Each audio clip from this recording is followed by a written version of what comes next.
Welcome to the deep dive.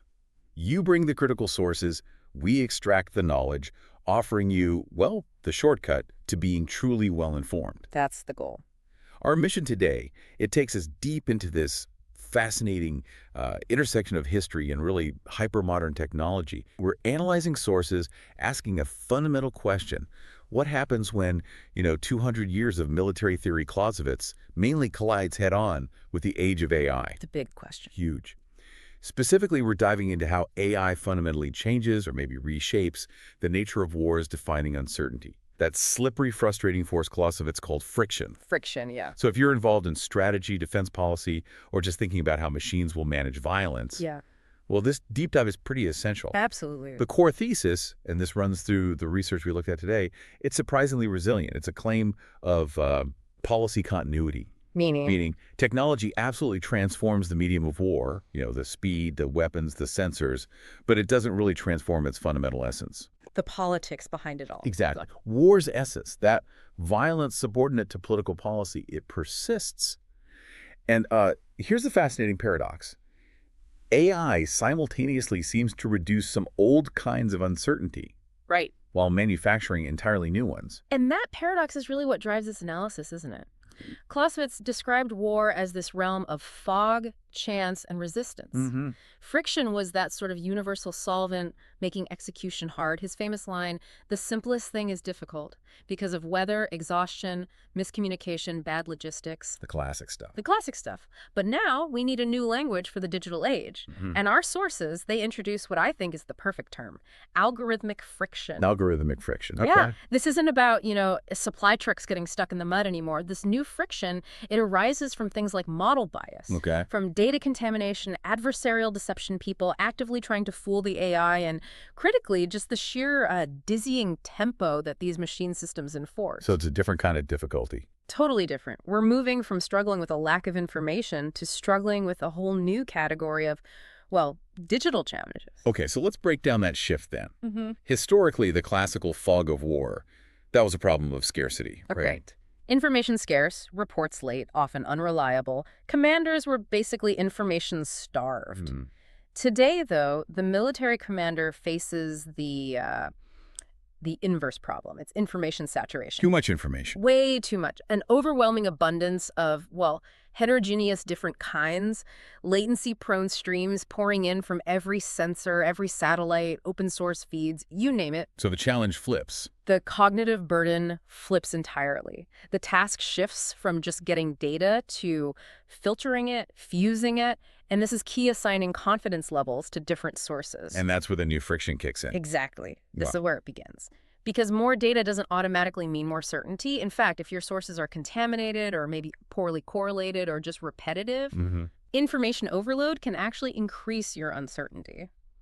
The sources identify a huge operational risk here. Prioritizing, this is a great phrase, tempo over truth.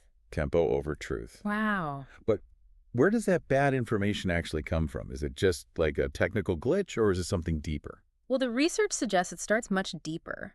A major source of this new algorithmic friction is algorithmic bias. Oh, yes. Okay. And the research makes it really clear. This isn't just some lone programmer's mistake. It's treated as a fundamental strategic liability. Strategic. How so? Well, when you train an AI model, right, you feed it historical data. That data, it encodes structural assumptions about the world, what an enemy signature looks like, maybe how a coalition force moves, or even what counts as normal behavior. Okay, baked-in assumptions. Baked-in assumptions. Now, if those assumptions, which are encoded in the data sets, travel across radically different cultural or geographic theaters, well, they break down. They don't apply anymore. They don't apply, and that bias translates directly into misclassification. Errors. Can you give us a concrete example? Like, how does a misclassification actually escalate a crisis? Sure. Imagine an autonomous surveillance system. It's trained overwhelmingly on historical conflicts, say, in the Middle East. Okay. So it learns certain visual signatures for, let's say, improvised threats. Now, you take that same model and deploy it to a totally different contested region, maybe Southeast Asia. Right, different context. Completely different context. Yeah. Because the system's training data lacked knowledge of local infrastructure, maybe unique humanitarian vehicles, things like that. It misidentifies a critical non-military target as a high-value threat. Oh, boy. Yeah. And then a human commander operating under extreme time pressure and, importantly, trusting the system's high confidence score acts on that error. That's a massive strategic failure. Massive. And it's rooted fundamentally in data provenance, where the data came from. Which raises a critical point then about accountability.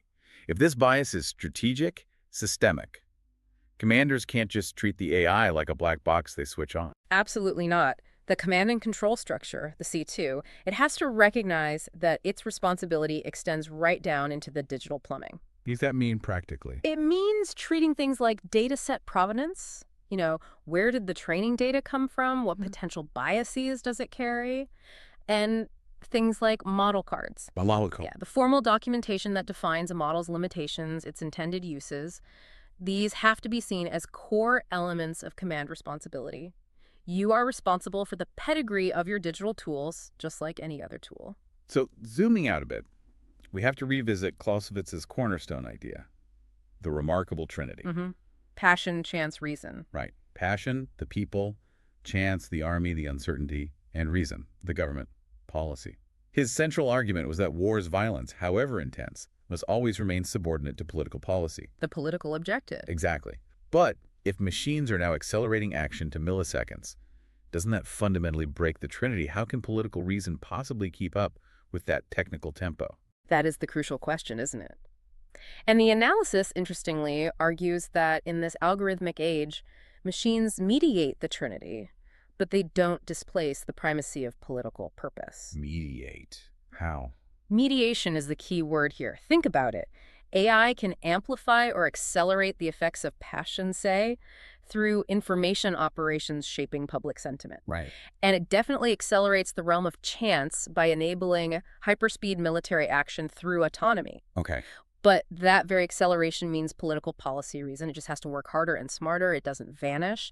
The political objective remains the only legitimate justification for using force.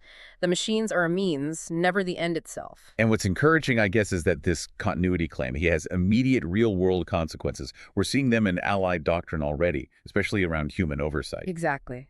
First, the sources strongly affirm the need for autonomy to be bounded by positive human control for lethal effects. Meaning a human has to pull the trigger, ultimately. Or at least give the final okay. It's not just an aspiration. It's a position reflected explicitly in U.S. policy, echoed in NATO principles too.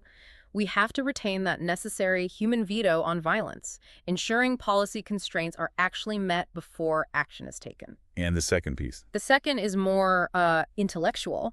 If machines are spitting out recommendations at lightning speed, political leaders and commanders, well, they can no longer delegate technical understanding entirely. They need to understand the tech themselves. They need to cultivate algorithmic literacy. That means knowing enough to, well, interrogate the recommendations. To understand the model's calibration. Is it saying 70% confident or 99% confident? That matters. Hugely. And most critically, they need to be able to justify their actions to international bodies, to partners, to their own publics after the fact. That transparency is absolutely essential for political legitimacy. You can't just say, the computer told me to do it. Right. Doesn't fly.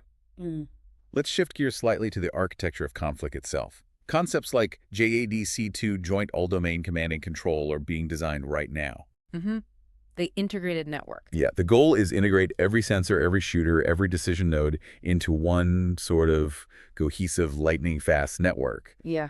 But doesn't this centralized speed fly directly into that classic Clausewitzian warning about fragility? It absolutely does. Clausewitz warned that the hub of all power and movement instantly becomes the single most valuable target for the enemy. The single point of failure. Precisely. So while JADC2 aims for maximum efficiency and speed through integration, which sounds good, a highly centralized system is inherently fragile under attack. If that central hub falls, the whole system can potentially seize up. So what's the alternative? Still be fast, but... Resilient C2, the sources argue, demands a more decentralized, almost Clausewitzian approach. You have to disperse authority. You need to cache critical data at the tactical edge, meaning units can keep operating, at least for a while, even if communication back to headquarters breaks down. And crucially, you have to constantly rehearse operations under degraded conditions. Right, fair failure. Exactly. What happens when the network goes dark? What happens when the AI gets spoofed? You have to design for failure modes, not just for peak efficiency on a good day. And this is where the complexity really ramps up, I imagine. The rise of agentic AI. Yes. We're moving beyond just single-task automation, right, to entire ecosystems of cooperating models, Yeah. software agents, that can propose actions, simulate outcomes, even deconflict plans among themselves without constant human input. It's a significant leap. So the commander's role changes dramatically, from being maybe the sole decision-maker to more of an orchestrator, managing lots of human and machine wills. That's a good way to put it. Orchestrator. But this, inevitably, it must introduce new kinds of friction, right? The sources call it coordination friction. What exactly is that? Coordination friction is basically the unexpected resistance or problems that arise when these different automated systems, which might have different data, different objectives, maybe different latency rates, try to interact. Like what kind of problems? You might get conflicting agent objectives, say a logistics AI trying to conserve fuel while a reconnaissance AI is demanding high-speed pursuit. They have different goals. Okay. You could see cascading errors across interfaces where a tiny error in one model's input creates huge downstream problems for another model that relies on it. It's the friction of managing complexity at speed. So how do you manage that responsibly? The sources must have ideas. They do. They outline some really specific design requirements. The core idea is you have to enforce clarity and auditability across these complex ecosystems. What are those practical requirements? Especially when things are operating so fast. Well, the research points to three key things. First, you need constraint-based intent statements. Think of these as high-level rules set by the human commander. Got it. That both the human operators and the machine agents can clearly interpret and, importantly, obey. Boundaries. Okay, clear rules. What else? Second, robust, easily accessible kill switch governance for effects chains. You need reliable off-ramps. A way to stop things quickly. A reliable way to stop things quickly if they go wrong. And third, immutable decision logs. Basically, unchangeable records for accountability, ensuring you can trace back exactly which model made which recommendation, and critically, when the human commander authorized action based on it. Traceability is key. Absolutely crucial for accountability. Which brings us, I think, to maybe the most difficult resistance of all, the moral dimension. Clausewitz knew moral forces, courage, discipline, were often more decisive than technology. Indeed. In AI operations, the sources suggest the new moral force is something like calibrated trust and automation. It's not about blind faith, but knowing when and how much to trust. Exactly. And the virtue here isn't just speed, it's discernment under intense time pressure, knowing when to hit the brakes. And if these agentic systems are acting in milliseconds, that trace you mentioned, from machine output back to human authorization, it has to be crystal clear, right? Absolutely non-negotiable. The sources are definitive on this. Command responsibility is indivisible, meaning you cannot delegate moral blame to the code or to the contractor who built the AI or to the machine itself. The commander, the human, ultimately holds that responsibility, period. So that has implications for how military staff are organized. Big time. It means ethical assurance can't just be a review tacked on at the end of the planning process. It has to become a dedicated staff function, operating right alongside operations, intelligence, logistics. Like an ethics officer. Potentially, or an integrated team. It must include rigorous, scenario-based ethical stress testing of systems and plans, and clear halt authority at every level, the power to stop an action on ethical grounds. Let's talk about proportionality. Yeah. That legal and ethical constraint, ensuring harm isn't excessive relative to the military advantage sought. The incredible compression of the kill chain we've discussed, that's what's squeezing out the time for deliberation, isn't it? It's the core tension. Yeah. You simply might act too fast to properly weigh proportionality. So how do we protect proportionality when the entire system is pushing for maximum speed? By building ethics into the system's design itself. It's a fascinating concept. The research calls for systems to incorporate design delay. Designed delay, intentionally slowing down. Yes. Short, explicit verification intervals, or pauses, that are specifically keyed to the risk category of the target and the collateral damage estimate. So if the CDE is high, If the collateral damage estimate is high, the system must force a verification pause, demanding human review before proceeding. Ethics, in this sense, becomes a hard system requirement, just like reliability or weapon range. It's not an optional add-on.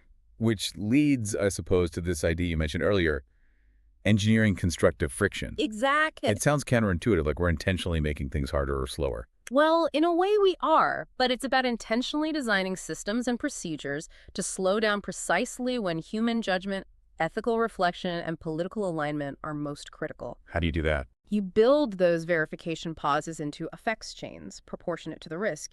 You rehearse slow is smooth drills, actively training commanders that sometimes restraint, not speed, is the decisive factor, especially in complex, ambiguous situations. And that has to flow into leadership development. Absolutely. Officers must learn algorithmic literacy not just as a technical skill, but as a command art. They have to be comfortable interrogating a model's pedigree, its calibration, its potential biases, before trusting its output. And culturally, this must be the hardest part. Yeah. You have to actually reward principled delay. That's the crux. Lawful, politically constrained restraint, especially when achieved under the pressure of accelerated operations, needs to be elevated. It should be a positive evaluation criterion for leadership. If the system defaults to speed, the leader must be trained and empowered to slow it down when moral or political constraints demand it. Makes sense. And this challenge gets even more complex in alliances, right? NATO, other coalitions. Hugely critical for combined operations, which is the reality for NATO and many allied forces. Interoperability isn't just about technical standards anymore. What else is needed? Alliances have to align their ethical baselines. They need to codify responsibility and traceability across coalition boundaries, which is tricky. Yeah. And crucially, they need to share red team findings, those adversarial test cases, the ways they found to trick or spoof AI systems as common goods. We cannot afford for individual nations to figure out how to counter algorithmic deception in isolation. That's just a massive shared vulnerability. Okay, so let's try to bring this all back to the core thesis. Mm-hmm. AI compresses time, it expands physical reach, it fundamentally changes how we might fight, but it doesn't repeal the Clausewitzian grammar of war. Friction persists, maybe in a new algorithmic form. Right, algorithmic friction. But those moral forces remain decisive, and political policy retains its primacy. It's still about achieving political goals. Absolutely. And the practical task, then, for policymakers, for force designers, isn't some impossible dream of eliminating friction altogether. You can't. So what is it? It's to shape it. It means actively designing systems, and just as importantly, cultures that enforce constructive friction, that deliberately slow things down when human judgment, ethical consideration, and political purpose are most critical. It's about managing the machine, not just unleashing it. So here's a final thought, maybe something for you, our listener, to mull over. If the management of violence in this algorithmic age is still fundamentally a human art illuminated, perhaps accelerated, but never truly replaced by machines, then where else? Where else in our modern world are we maybe mistakenly chasing maximum efficiency, maximum speed, when perhaps we should be consciously designing for, well, principled delay, to ensure we stay aligned with our deeper values? That's a profound question to end on. Where else does slowing down actually make us better? Something to think about. Thanks for joining us on The Deep Dive.